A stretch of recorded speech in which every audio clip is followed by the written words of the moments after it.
let's move into Rainbow Six Extraction then.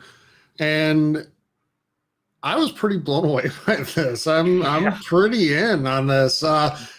So Hayden, we saw some gameplay, which is awesome, right? And we got gameplay, yeah, and it looks so good. It does look really good. So as a co-op experience, or you can play it solo, but as a co-op experience, it looks really sweet. Talk about it a little bit, kind of your thoughts. Yeah, I mean, we were trying to like decipher what exactly was going on throughout the gameplay. It seems like what was it called in Gears? Like what we assumed it would be. I can't remember what the mode was called. Yeah, where like you go through and it gets more difficult as you go. They also spoke about like it adapting to where you are and your presence and what you're using. So that'll be interesting to see. I assume that'll be with like placing the different like tiers of enemies, different like types, variants, whatever you want to call them, like throughout the map. So maybe I'm interested to see how they apply to the game. So like, you know how you can like barricade walls and stuff. I'm interested to see like whether the different types of enemies kind of play like the different types of operators you'd be used to fighting in Siege. So like a breacher will come along and they'll blow up your reinforced wall, maybe, right? Like I'm interested to see how that like takes shape, because obviously like this is coming off of Siege, so you'd assume like that kind of emergent gameplay to be there again. Well, I'm excited to see that. They did specify that like all the like abilities that the Siege oh my god, what are they called in Siege? Operators, there we go. Will be there, but you'll also be able to like unlock new stuff for all of them as you go through the game. I'm more thinking about the enemies though. Like, are they just gonna be like grunts to kind of walk through the map, or are they gonna like explode walls as well, you know? Yeah, I don't think so. But maybe, I mean, we did see a visual of one of them barricading one of the walls, and we already know that one of the like enemy characters does blow up, so it seems like a prime candidate to do together. Like there might be, you know, because if you're watching the screen right now, this is the cinematic trailer, right, where you have to like rescue the person, and then you get attacked. Like it might take a while to rescue the person or for them to like come back, and you have to defend the area for a little while, and that's where, like the barricades and breaching charges and stuff comes into play. Who knows? I'm sure they'll manage to make every character useful in its own way, and they're going to have to, because the gameplay, you can lose operators to the whatever the infection is called, and you're gonna have to go rescue them. So you have to get good with a spread, right, or whatever it is. Yeah. So as you lose them, you have to go rescue them. Yep. So you have to be good with a lot of different operators, or at least a few.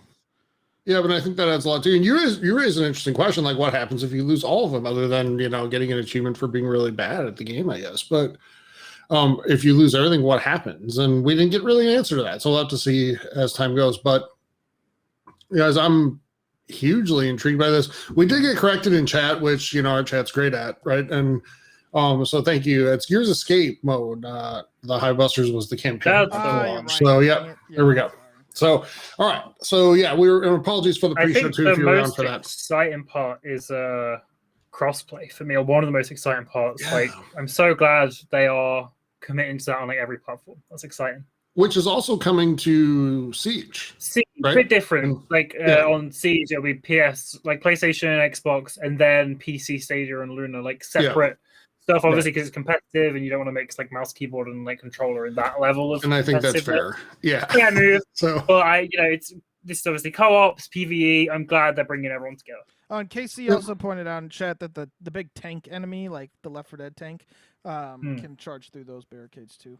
Yeah, the brute type. Yeah, so absolutely, and I'm absolutely in on this game, guys. I don't know about you, but I'm 100% planning on playing this. I think it should have a decently fun, long like shelf life almost, because you go into these areas, you have the choice of going down, like leaving after you go through the first tier, and I assume you're not going to get as much intel or whatever to unlock new stuff, but I'm sure it's probably safest in the first tier. Or you can keep going to try to go to the second tier, where enemies probably get a little harder, but you also get better loot. And it's very much the Dark Zone design of like the Division kind of coming into play here, along with there's another Mhm. game that did something exactly like this, and I keep blanking on it right now. But I feel like I've played this sort of thing before. It might have been Darkest Dungeon had something like this. And then similarly, you can go into the third tier, right, where I'm sure the enemies get a lot harder, but the loot's probably a lot better, and you can level up pretty quickly. But I wonder what that's going to mean for loot if you lose a character. Like, if you lose them in the third tier, do you have to go to the third tier to get them? I think this is That's a good question. A fun little gameplay loop, and I'm interested to see how they add to it, because obviously Ubisoft. It's funny, for how much Ubisoft said their new games are going to be more like live service games and less AAA focused, I did not feel like that at all based off of this. No. Yeah, we didn't see a lot today. Speaking of live service, though, this is going to be a prime live service for them, right? Like, I mean, they mentioned like New York, San Francisco, and I think it was Alaska, the locations. Yes. But like, I'm interested to see how they expand Mexico, on that. So yeah, New Mexico from like the original events. I'm interested to see how they expand on that further. Yeah. Like obviously in future updates we'll get new maps, potentially enemy types, and like I assume they'll bring. I assume there'll be like a core range of operators, and then they'll bring in more from Siege as it goes on. Yeah. It made it seem like based the list they showed, there was a lot of operators. Yeah, but I can't imagine it's all of them, right? Because that's so many. I mean, it'd be cool if it was, but I need to see more. It's been a while since I played Siege, so I don't know how many operators there currently are. There's a lot. Yeah. Well, we'll see. Okay.